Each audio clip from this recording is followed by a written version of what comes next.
Et salut et bienvenue sur Ballfact, on se retrouve pour une nouvelle vidéo, un petit débrief, on va discuter ensemble de ce qui s'est passé ce week-end, notamment en Ligue 1 avec pas mal de choses. Alors le Paris Saint-Germain qui s'est imposé sans briller, j'ai pu regarder le match sans briller, Neymar a été assez éteint même s'il a eu quelques fulgurances.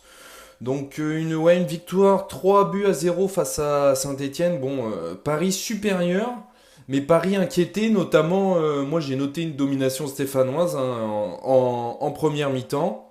Donc c'est pas inquiétant, puisqu'à la fin il y a quand même le tarif du 3-0.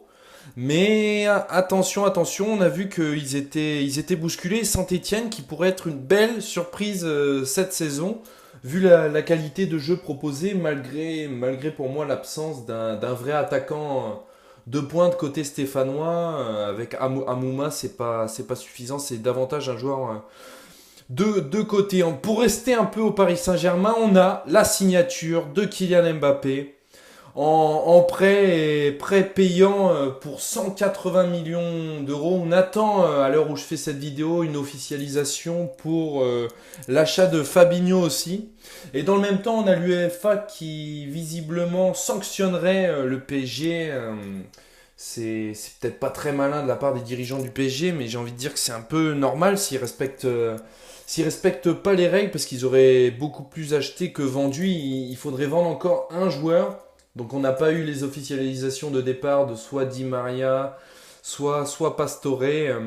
On attend toujours ça. Ensuite on a eu la présentation au Camp Nou d'Ousmane Dembélé, très commenté sur les réseaux sociaux. J'espère que je pourrai vous mettre quelques images à l'écran.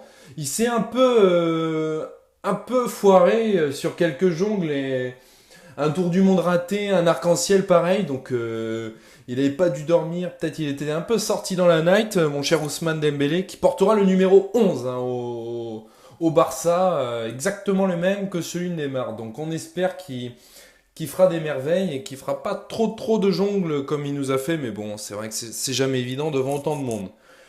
Ensuite, on a eu une très bonne perf d'Amiens, vainqueur 3-0 chez eux contre Nice. Alors Nice qui va, à mon avis, connaître une saison très difficile.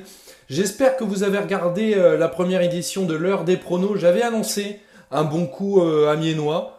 Donc s'il y a des parieurs parmi vous, j'espère qu'ils avaient posé un petit quelque chose sur Amiens qui a une belle cote à domicile. Et oui, donc une belle victoire amiénoise que j'avais pressentie et qui leur permet de lancer leur saison. La petite contre-perf, le match nul 0-0 de Lyon à Nantes, ils peuvent s'en vouloir, hein, les Gones. Après une grosse domination, ils ramènent qu'un point de Nantes, donc c'est pas terrible. Et aussi c'était annoncé la victoire de Caen, 1-0 chez eux face à Metz. Metz qui n'aura pas fait beaucoup de jeux, une domination cannaise, donc ça c'était bon pour moi qui suis supporter canet, avec un joli but de Ronny Rodelin.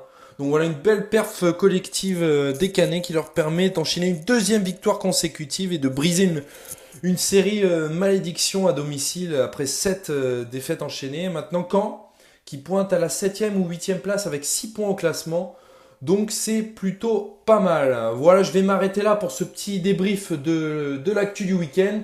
J'espère que ça vous aura plu. N'hésitez pas à commenter, à lâcher un petit like et à vous abonner pour toujours plus de vidéos. Les vidéos basket arrivent, ne vous en faites pas. Il y aura peut-être prochainement, vu que je fais partie également de l'équipe NBA francophone, vous pouvez les suivre sur Twitter, ils font du très bon boulot. Donc il y aura peut-être une petite vidéo basket avec les membres de l'équipe.